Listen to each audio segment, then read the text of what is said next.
Ito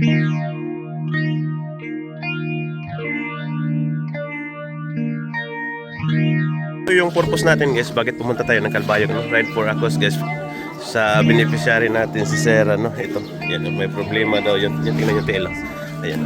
So yung host natin dito ngayon guys is Bull Riders Club from Calbayog City. Ano? So makausap natin ngayon si Sir, yung president. Dito tayo, Sir.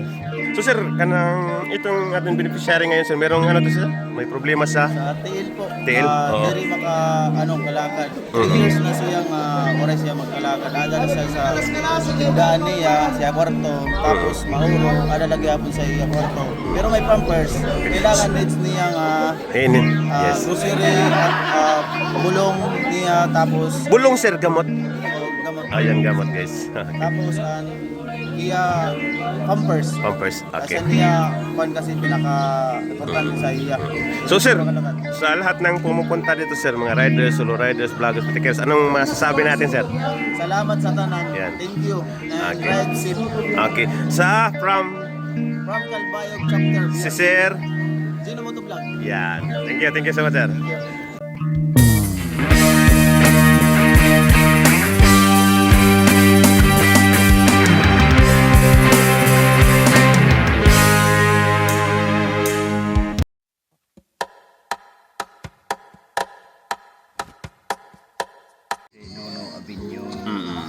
Barangay Karayman, City.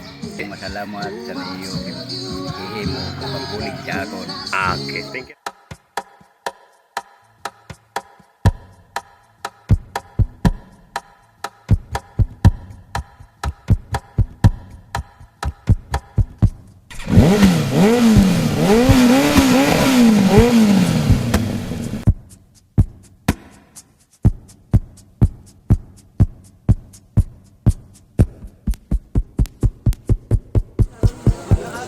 Literal na laag.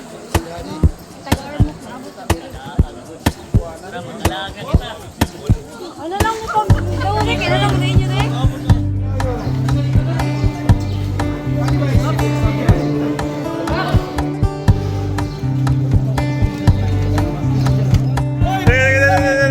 Dili kami.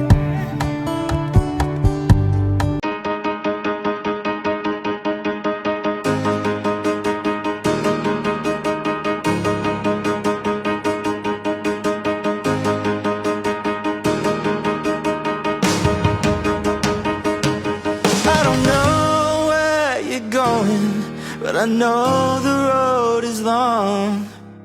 I wonder if you could use some company.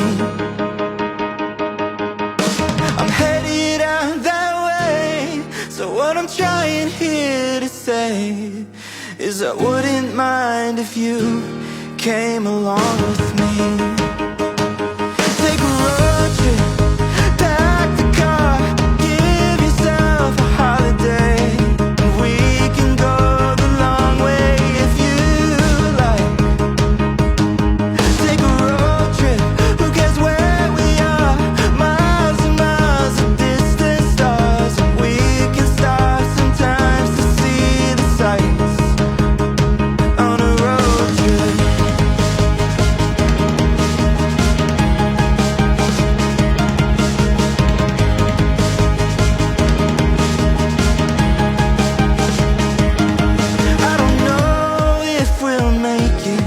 On the tank of gas we got, but I can top it off if you get the snacks.